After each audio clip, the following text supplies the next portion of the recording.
Et donc, notre prochain speaker, c'est Sébastien Gourrier. On l'applaudit très fort.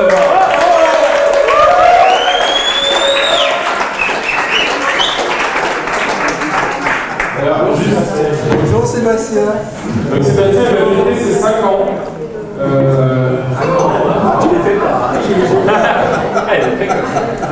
C'est 5 ans d'entreprise. Il a parcouru un chemin long et périlleux du développement de logiciels par abonnement, donc puisqu'il est software as a service. Et donc au fil du temps, au fil des années, Sébastien il a travaillé sur tout un tas de choses dans son entreprise et il va nous partager un petit peu ses secrets d'automatisation pour finalement arriver à être toujours plus productif, mieux organisé. Et donc ils sont à toi. Merci Jean-François pour cette présentation. Bonjour à tous. Bonjour. Pour commencer, je vais vous demander de vous lever, s'il vous plaît. C'est l'heure de la prière.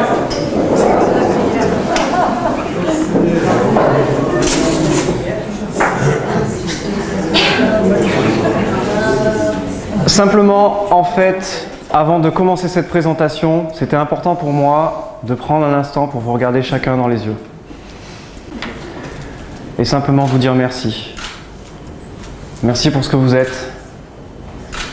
Merci pour ce que vous faites. Merci pour ce que vous avez. Vos talents, notamment. Merci. Merci pour ce que tu nous apportes en tout cas. Vous me connaissez essentiellement en tant que fondateur, dirigeant de SG Autorépondeur, qui est une plateforme purement technologique qui vous permet de rendre efficaces vos communications. Mais nous avons un point en commun et je vais voir ça avec vous. Vous pouvez vous asseoir. Merci.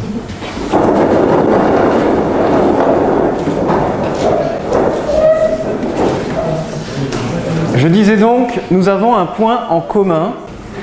En fait, bien que je sois créateur d'une solution purement technologique, vraiment animée par une machine, le point commun que j'ai avec vous, c'est cette animation intérieure, cette impulsion qui nous anime tous et qu'on recherche, que vous recherchez.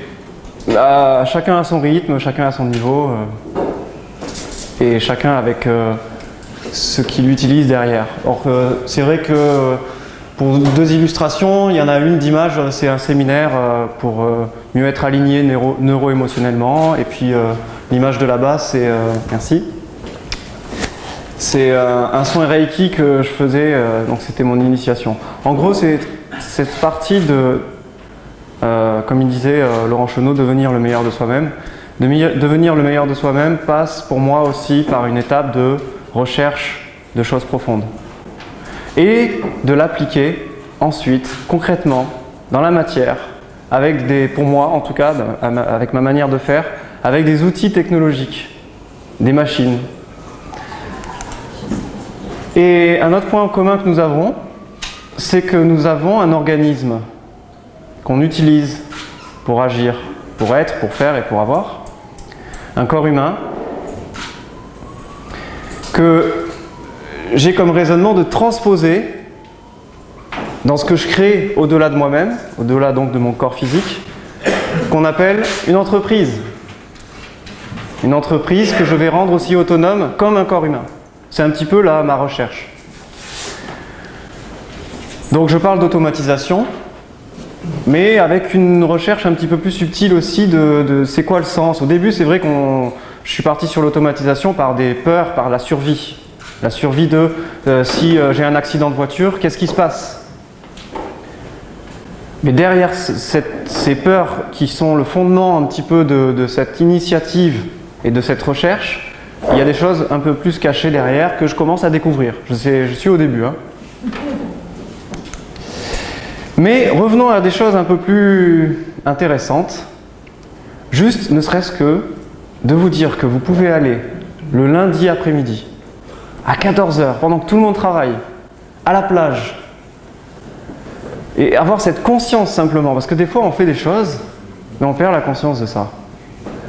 Je me suis rendu compte, à ce moment-là, c'était un des moments, je vais à la plage, il y a plein de gens qui travaillent, moi je peux me permettre, pendant que justement j'ai mis en place des systèmes automatisés, être tranquille et être serein pendant ces moments de plage et être vraiment présent à ce moment-là. Un deuxième moment aussi où j'ai eu une prise de conscience, partir 15 jours en voyage. Dans un pays où en fait vous allez réduire drastiquement votre temps dans votre activité professionnelle. Moi c'était là à raison d'1 heure par jour. C'est encore le temps nécessaire pour que ça tourne, sans que, à la fin du voyage, je me retrouve avec 15 jours de travail à rattraper, 24 heures de travail par jour. On va en reparler. Ne serait-ce qu'aussi de sentir que pendant 12 heures, aujourd'hui les avions, qui a déjà pris l'avion? Qui s'est connecté à Internet dans l'avion? Bon, il y a encore des petites compagnies qui commencent à justement lancer le Wi-Fi, mais ce n'est pas le cas de toutes les compagnies. Et donc pendant 12 heures d'affilée, pas d'internet, et vous, cette sensation aussi d'être serein pendant ce temps.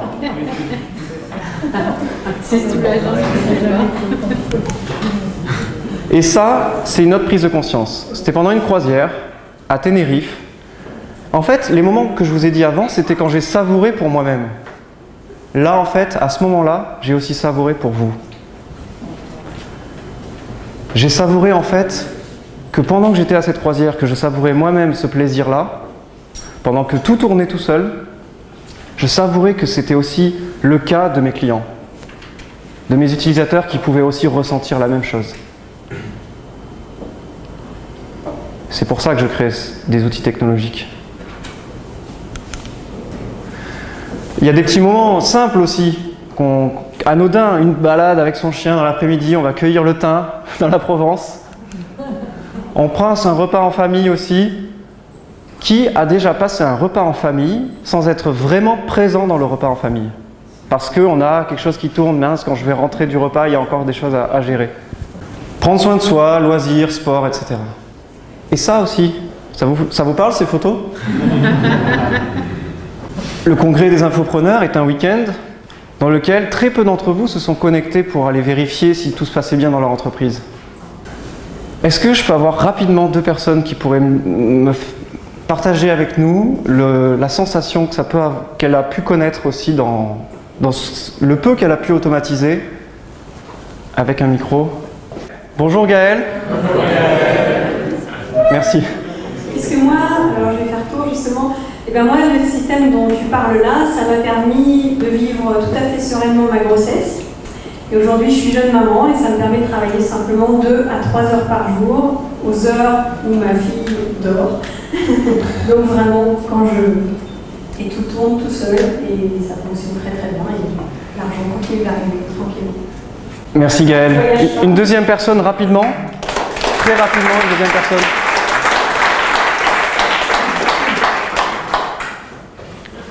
Ton prénom?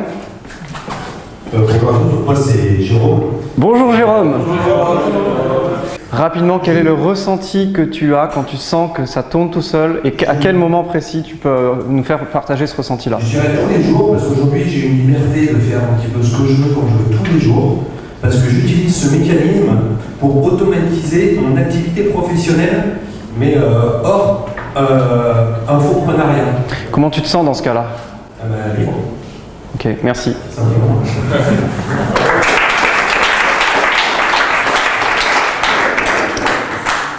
Le 25 et 26 septembre à Toulouse, on parlera à nouveau, parce que j'ai déjà fait une conférence d'introduction en guise d'amuse-bouche, sur les 8 étapes que j'ai identifiées dans mon parcours d'entrepreneur, qui m'ont permis de passer de 0 à 1000 clients par mois récurrents, donc fidèles, en l'espace de 5 ans. Et donc j'ai identifié 8 étapes par rapport à ça. Juste donc les 2 dernières étapes que je vois aujourd'hui avec vous, c'est la pérennisation qui nous amène à un niveau d'autonomie, d'ascension aussi, j'avais appelé ce mot-là, parce qu'en fait il fallait que je trouve des mots qui finissent en sion. J'appelle aussi ça le mode PA. Qui connaît le mode PA? Ok, je vous donne un indice. Là, ça vous parle le mode PA ou pas? Pilote automatique. C'est quoi le mode PA? Pilote automatique. Pilotage automatique. Pour revenir un peu au concret, vraiment business. Bénéfice, Vous allez pouvoir traiter plus d'informations, vous pouvez partager plus largement vos compétences, augmenter la valeur de votre savoir-faire, la quantité de vos produits et services que vous pouvez déployer, la quantité des messages que vous pouvez et des gens que vous pouvez toucher par rapport à vos messages et vos produits, plus de clients donc et de notoriété, et vous diminuez aussi vos coûts de réalisation par rapport à ça. Donc production, distribution et vente. Et j'ai entendu parler aussi de 2 phrases clés hier. Alexandre Ross nous a dit beaucoup plus de choses en moins de temps. Et Laurent Chenot nous a dit de devenir une version la plus élevée de nous-mêmes, qui est tirée sûrement encore d'ailleurs. Mais en fait, là où je veux en venir, c'est que notre entreprise devienne aussi la meilleure version d'elle-même par cette automatisation qu'on met en place. On lui permet aussi à notre entreprise de devenir la version d'elle-même. J'ai pour l'instant, dans ma vision des choses aujourd'hui, parce qu'on a tous des limitations et des croyances, vu et identifié 8 niveaux d'autonomie à mon état actuel d'avancement. La liberté 24 heures. Qu'est-ce qui se passe pendant 24 heures d'affilée si vous ne faites rien vis-à-vis de votre entreprise? Est-ce que vous avez réfléchi à ça déjà une fois? Quand même juste 1/5 de la salle. Et 24 heures, qu'est-ce qui se passe dans votre entreprise? Parce que qu'est-ce qui se passe aussi au retour de ces 24 heures? Ensuite, un week-end entier. Un week-end comme le congrès des infopreneurs. Si en plus il y a seulement 1/5 de la salle qui a levé la main pour 24 heures, aujourd'hui ça fait quasiment 3 jours qu'on est réunis. Une semaine entière, pardon. 15 jours, puis 30 jours. Moi aujourd'hui, j'ai réfléchi à ça parce que je prenais aussi des responsabilités vis-à-vis de mes clients. Je me suis dit, qu'est-ce qui fait sens par rapport à aussi se rendre autonome, par rapport à ce qu'il y a derrière, toutes les répercussions qu'il peut y avoir. Qu'est-ce qui se passe dans votre entreprise à vous, si vous vous absentez 30 jours d'affilée et que vous n'avez aucun moyen de contrôle sur votre entreprise pendant ces 30 jours? 3 mois, 6 mois. Moi, je travaille encore là sur les derniers, hein. Ne vous inquiétez pas. Selon vous, rapidement, je vais reprendre le micro, quels sont les leviers disponibles pour automatiser votre entreprise? La délégation. Délégation, levier disponible, ok. Un autre levier disponible? L'autorépondeur, ok. Quelqu'un d'autre? Les somnifères. Les somnifères, non? Les stagiaires? Les esclaves. Les esclaves? Il y a encore des choses qui vous viennent? Les leviers disponibles pour automatiser, rendre votre entreprise autonome. Les process, procédures. La secrétaire. J'en ai identifié. Les robots. L'assistante.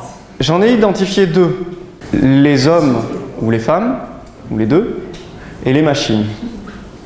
Je vais vous parler de 3 règles par rapport à ça que je me fixe, moi, dans mon entreprise. Mais on va parler d'abord de quelques cas concrets. Qu'est-ce qui est automatisable aujourd'hui, selon vous, et dans votre perception et dans votre conscience actuelle, au niveau où vous en êtes? Donc, rapidement, s'il vous plaît, quelques personnes. Les ventes. Pardon? Les ventes. Les ventes. La distribution de produits, la communication avec l'audience. Distribution de produits, communication avec l'audience. Toute tâche, tout le process. Les tâches répétitives. L'achat de ses courses. Des tâches faciles. Donc ça veut dire que les courses vont toutes seules dans le frigo? C'est intéressant, je connais pas encore. Parce que automatisable à 100%, au fait.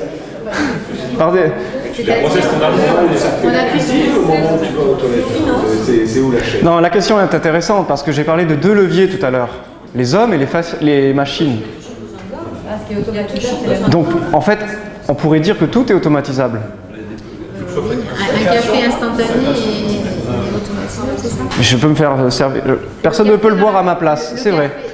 Est-ce que quelqu'un est-ce qu'on peut ingurgiter le café de manière automatisée? Si on te met un robot, si on te met Alors, ça pourrait être un débat de plusieurs jours, parce qu'effectivement, ça dépend si on parle aujourd'hui, à horizon 5 ans, à horizon 10 ans, et quand on voit les recherches qui se passent, c'est assez phénoménal et on pourrait en parler. On va juste parler de quelques exemples un peu concrets maintenant, de ce qui est automatisable par des machines.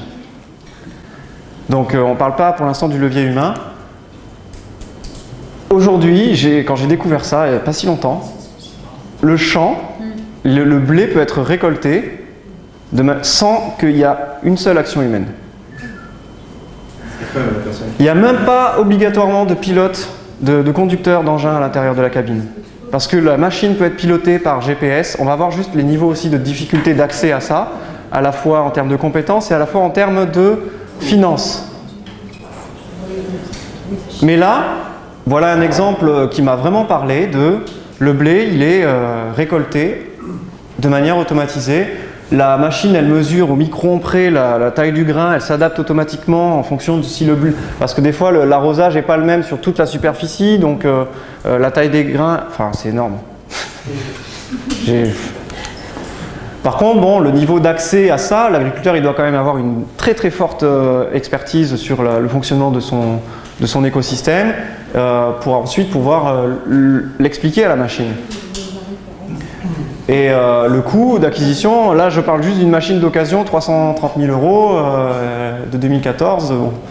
Ouais, une machine de ce type quoi. Revenons un petit peu, on est des infopreneurs. Hein. L'envoi de DVD, par exemple, vous avez une formation et la formation a une valeur suffisante pour que la personne le reçoive par DVD. Aujourd'hui, une machine peut entièrement traiter ça. Et on va l'intégrer, nous, dans SG Autorépondeur, c'est prévu quand le marché sera suffisamment prêt pour ça. On aura de la demande sérieuse. Mais on peut le faire. Il nous suffit d'une demande et ça y est, on a déjà le savoir-faire de le faire. La lettre, on le fait déjà. Envoyer des lettres, vous pouvez envoyer des dossiers. Dossier santé, nature, innovation. Il est là ou pas ? Donc des lettres automatisées, quand quelqu'un s'inscrit, il reçoit une lettre 30 jours après. C'était pas possible encore jusqu'à peu, parce qu'après c'est vrai qu'il y a tout un tas de facteurs. S'il y a combien de feuilles, le timbrage n'est pas le même, donc il faut savoir s'il y a 2 timbres, 3 timbres à mettre. Bon, ben, tout ça maintenant c'est automatisé. Et les coûts et les niveaux d'accès sont beaucoup plus disponibles. Vous n'avez pas d'excuses en fait, en tant qu'infopreneur. Une poignée d'euros et l'accès du savoir-faire et de la compétence est là maintenant. Bon, je passe, hein, livraison de formation en vidéo, podcast, les webinaires, les livrets d'informations PDF, etc. On va parler des outils après. Et là, le coût de revient par personne, il est infime par rapport à la valeur perçue de la personne que vous allez facturer, qui va vous remercier en vous donnant de l'argent en échange. Ce qui est automatisable, c'est la communication, vous l'avez dit. Donc ça, je ne vais pas trop m'étendre dessus parce que vous connaissez, qui ne connaît pas l'autorépondeur. Voilà. Mais par contre, du coup, là, on peut imaginer une automatisation beaucoup plus intéressante avec des SMS intégrés dedans, des emails, ça vous l'utilisez déjà, et des courriers, et même des appels, des messages qu'on laisse sur les répondeurs pour voilà, faire un suivi particulier pour une personne. Et c'est automatisable tout ça. Non. Avant, on pouvait dire que c'était automatisable par des centrales d'appel ou autres structures disponibles. Mais là, on diminue les coûts. Le service client, c'est quelque chose que j'ai un petit peu étudié pendant un petit moment, parce que c'est le seul truc, j'arrivais pas à l'automatiser, j'arrivais pas. Par des machines, je parle. Je l'automatise parce que oui, il y a des employés qui gèrent le support client. Mais je voulais réduire la tâche des employés. Je vais vous reparler des règles après, des 3 règles. Je voulais réduire donc la tâche des employés à répondre sans arrêt aux clients, parce qu'eux aussi, ils en ont marre de répondre à des questions récurrentes ou des questions qui titillent sur des points. Donc, comment faire pour, sans négliger la qualité de la réponse, l'automatiser, sans négliger l'humain quand même derrière. Alors, j'ai trouvé un compromis où, par exemple, dans mon cas, quand quelqu'un pose une question, on va analyser les questions des autres utilisateurs et puis on va essayer de dire bah, attention, peut-être cette question va vous intéresser, elle a été similaire à la vôtre, regardez. Et des fois, il y a des personnes qui disent ah, c'est bon, j'ai ma réponse. Ça, c'est la machine qui gère. Et derrière, c'est un humain si vraiment la personne dit bah, moi, je pose quand même ma question. Donc là, alors en fait, j'ai aussi 2 parties suivies. Le service client, en fait, on pourrait parler de 2 pôles. Il y a le suivi client par rapport à une commande qui a été effectuée, et ce suivi peut être 100% automatisé, sans intervention humaine. Il a commandé, vous envoyez un suivi pour le module 1, pour le module 2, vous savez tous faire ça. Et après, il y a la sollicitation du client qui vous pose une question. Et ça, c'est donc le service après-vente. Et c'est pour ça que je parle, quand il y a le service client, il y a deux volets, quoi, vraiment. Mais sur le deuxième volet, il y a une semi-automatisation possible. Moi, j'ai regardé, ça me revient à 2 € par question quand on les traite. Quand on traite une question d'un client, en moyenne, hein, il y en a ça coûte 20 € pour la répondre. Donc ça veut dire qu'ils payent 20 € d'abonnement et ils nous sollicitent. Mais heureusement, c'est pas trop fréquent. Donc en moyenne, ça fait 2 €. On apporte du service. Et ça, c'est un de nos atouts d'ailleurs. On a beaucoup de retours par rapport à la qualité du service. Très rapidement, est-ce que vous pensez que quelque chose n'est pas automatisable par des machines actuellement? La créativité. L'amour. La mise en confiance. Pardon? La complexité. La complexité.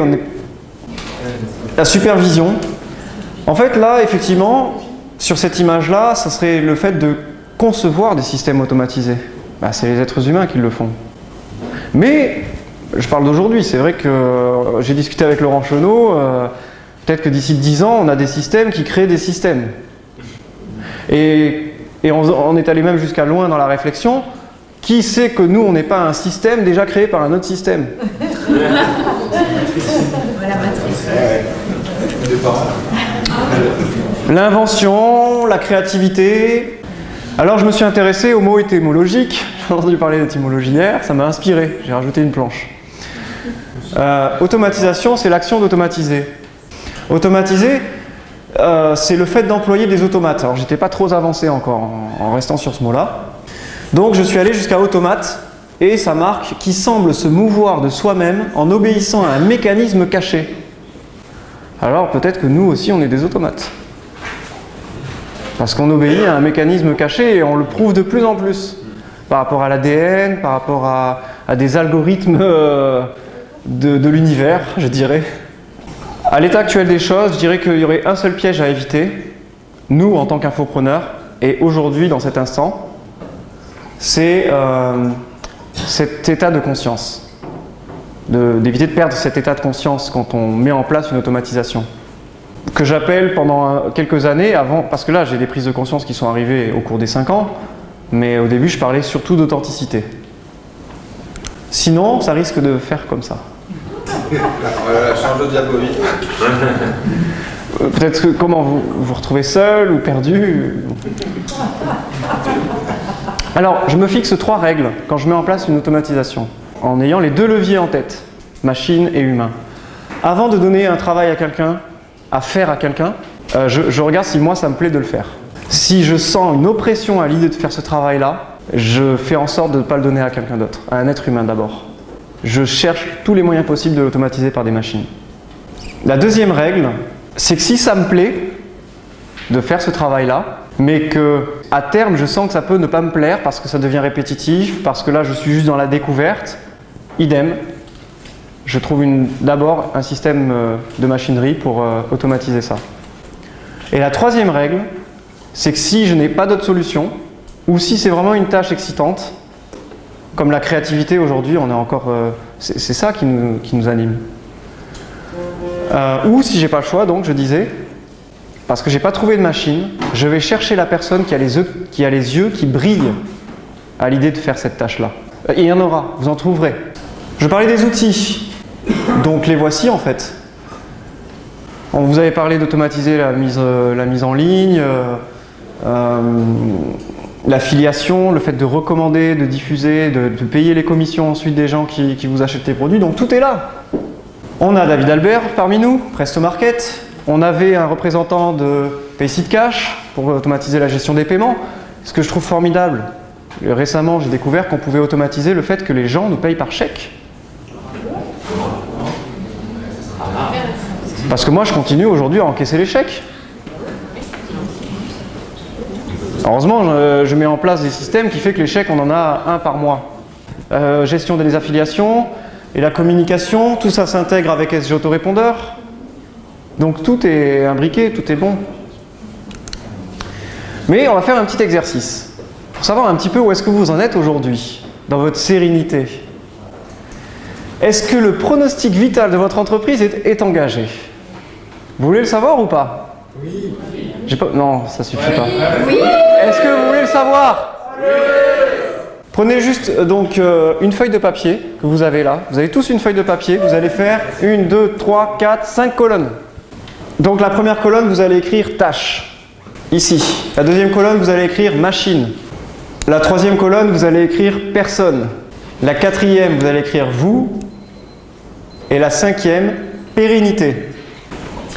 Et maintenant, je vais donc vous expliquer bien en détail pour la première ligne. Là, j'ai listé une série de tâches, mais il peut y en avoir d'autres. Hein. C'est non exhaustif. On va parler du traitement de votre boîte email. Vous allez me dire, alors en fait au total, il y a 3 colonnes, donc là ici, le total doit faire 5. Regarde, 3, 4, 5. Donc vous attribuez les points que vous voulez entre ce qui est géré par une machine, ce qui est géré par des personnes autres que vous, et ce qui est géré par vous en troisième. Mais au maximum, ici, vous mettez 5. Il faut que la somme de ces 3 colonnes fasse 5. Maximum. Donc, faites ça pour la première ligne. Je vais vous donner un exemple sur cette ligne qui me correspond à moi. Aujourd'hui, le traitement de la boîte email à 1/5 est géré par la machine, à 1/5 est géré par une autre personne que moi, et à 3/5 est géré par moi. Tout le monde a fait les 3 colonnes juste sur cette première ligne? Donc comptez le nombre de points total que vous avez attribués. Ouais, mais je veux savoir. Parce qu'après, j'allais dire qui a plus que 5.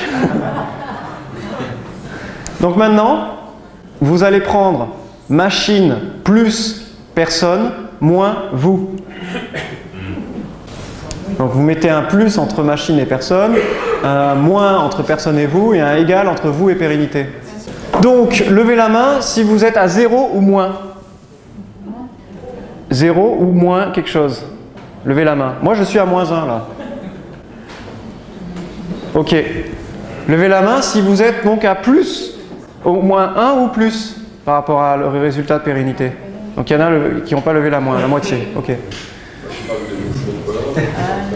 Allez, on va faire un deuxième exemple.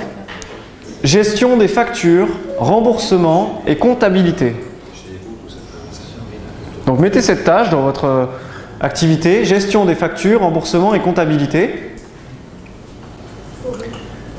Et pareil, vous attribuez un maximum de 5 points. Dans mon cas, par exemple, la machine traite à 2,5 sur 5, d'autres personnes à 2 sur 5 et moi 0,5 sur 5. Ça fait au total 5 points. Maintenant, faites le calcul. Machine plus autre personne que vous, moins vous. Et quel est le résultat derrière? Et en gros, ici dans pérennité, en fait, il faut être au-dessus de 0. J'ai pas dit 0, c'est au-dessus de 0. Et sur toutes ces tâches, au moins, que j'ai identifiées à ce qui nous concerne, nous, en tant qu'infopreneurs. Donc, accueil des nouveaux prospects et clients, en général, ça devrait aller pour vous, avec l'autorépondeur. Suivi des prospects et clients, création de produits ou services, vente de produits ou services, livraison des produits et services dématérialisés, produits physiques, support clientèle, paiement des affiliés et des employés. Qui a des employés?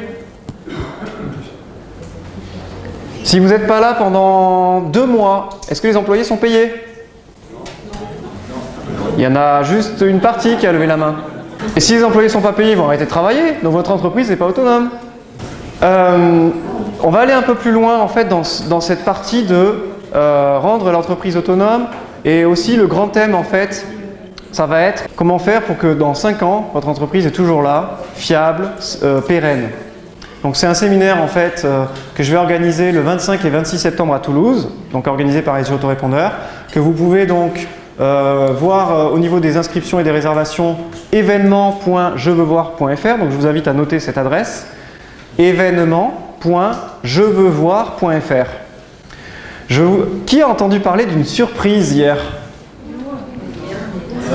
qui devait être annoncée aujourd'hui? Qui a envie de savoir ce que c'est cette surprise? En fait, j'ai 2 surprises.